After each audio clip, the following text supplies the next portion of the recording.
Hi friends, இன்னைக்கு ஈஸியாக நல்லா சுவையாக மீன் குழம்பு தான் செய்ய போகிறேன். மண் சட்டியில் 3 டேபிள் ஸ்பூன் அளவுக்கு எண்ணெய் விட்டு எண்ணெய் நல்லா சூடானதும் 1/2 டீஸ்பூன் வெந்தயத்தை சேர்த்து பொரிஞ்சதும் ஒரு கொத்து கருவேப்பிலை சேர்த்துக்கலாம்.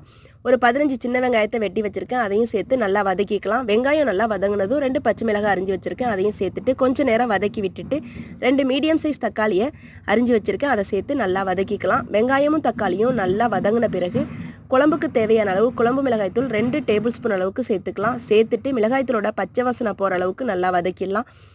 இப்போது ஒரு லெமன் சைஸுக்கு புளி எடுத்து ஊற வச்சு கரைச்சி வச்சுருக்கேன், அந்த புளி தண்ணி 1 கப் அளவுக்கு சேர்த்துக்கலாம். சேர்த்துட்டு கலந்து கொடுத்துட்டு குழம்புக்கு தேவையான அளவு உப்பையும் சேர்த்து கலந்து கொடுத்து மூடி போட்டு ஒரு 7-8 நிமிஷம் கொதிக்க விட்டுடலாம்.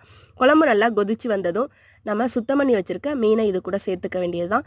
சேர்த்துட்டு ஒரு 10 நிமிஷம் கொதிக்க விட்டு எடுத்தோன்னா ரொம்பவே அருமையான டேஸ்டான மீன் குழம்பு ரெடி ஆகிடும். ரொம்ப சுவையாக இருக்கும். மாங்காய் இருந்து போட்டோன்னா இன்னும் நல்லாவே இருக்கும். இந்த வீடியோ பிடிச்சிருந்தா லைக் பண்ணுங்கள். நன்றி, வணக்கம்.